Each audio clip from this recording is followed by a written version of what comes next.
Assalamu alaikum құрметті достар. Бүгін біз Қызылорданың бұқтырма палауын дайындаймыз. Assalamu alaikum достар. Міне бүгін баспақтың еті, 80 келі баспақтың еті, 200 адамға. Бұны бұқтырма палау деген істейміз. Бұны алдымен кәдімгі суға жуып аламыз. Сосын бұны бұқтырамыз.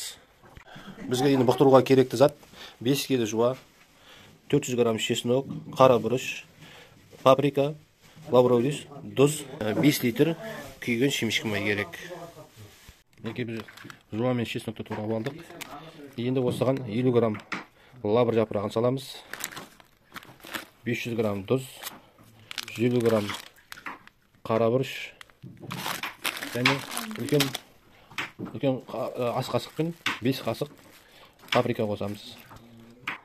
Енді осының үстіне біз 5 литр күйген шемішкі май қосып, жақсылап араластырып аламыз. Мына біздің ет бұқтыруға арналған соусымыз дайын. Енді қазір осымен ет бұқтырамыз. 12 сағатқа етті бұқтырып қоямыз. Осылайдан етті жылы суға бір жуып аламыз, жақсылап. Соң осыны енді бұқтырамыз. Ішіне осылай етті салып аламыз. Бір ет, бір соустан өйстіп салып қатар салып тұрамыз. Өйстіп 12 сағатқа салып қоямыз. Мына мінеке 80 келі етіміз. 2 ыдысқа салып бұқтырып қойдық. Өйстіп енді 12 сағат тұрады. Қазанға 12 сағаттан кейін барып қуырамыз бұны. Мына біздің бұқтырма палау дегеніміз кешек 80 келі ет. Осылай қазанға салып әдемі жақсылап қуырып аламыз осыны. Мына баға 80 келі етімізді жаймен отқа бетіп қуырып аламыз, араластырып отырып. Бұқтырманың палауын 2 қазанға 20-20 келден өліп басамыз.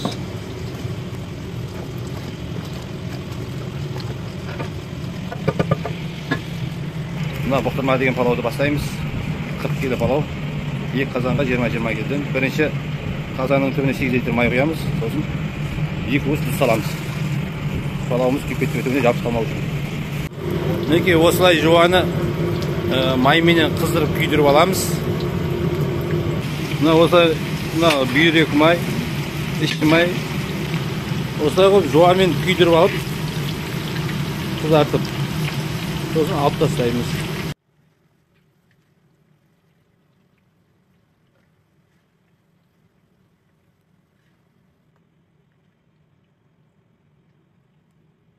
Бес келі етті жуамен өстіп қуырып аламыз.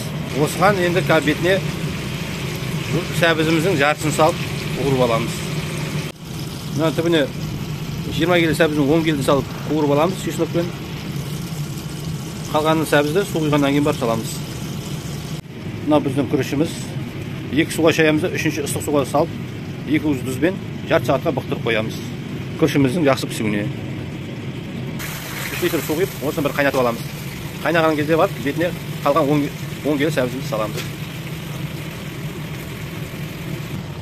Қалған сәбізді өзі қайнап тұрған кезде саламыз. 10 келі сәбіз салып, тағы бір 10 келі сәбіз.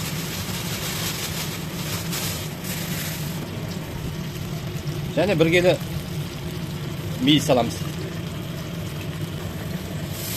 10 литр су құйып, тағы бір жарты сағатқа қайнатып аламыз. Өстіп, жарты сағатқа қайнатып аламыз. Суды қайнаған судың ішіне енді 20 келі күрішімізді саламыз.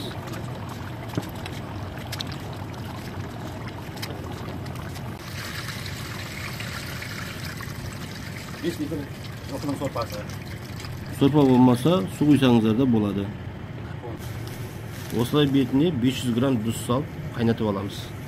Күріштің бетінен 1 сантиметр су шығарып, осылай жауып қойып, жарты сағатта қайнатып аламыз. Мына жарты сағаттан кейін осы бәрін бір араластырып аламыз, бір тегіс. Осыны жұмсалып бетін жауып, жарты сағатта бетін жауып қоямыз. Бетін жауып, осылай жарты сағатта бір қайнатып аламыз. Мына біздің бұқтырма палауымыз дайын болды. Мінекей. Ал міне құрметті достар, біздің мына бұқтырма палауымыз дайын болды. Еті әдемі бұқтырылып пісті, жұп-жұмсақ. Өстіп пісіріп көрлеріңізге кеңес беремін. Біздің отбасылық арнамызға тіркелмесеңіздер тіркеліп кетіңіздер. Сіздермен болған палаушы Бауыржан.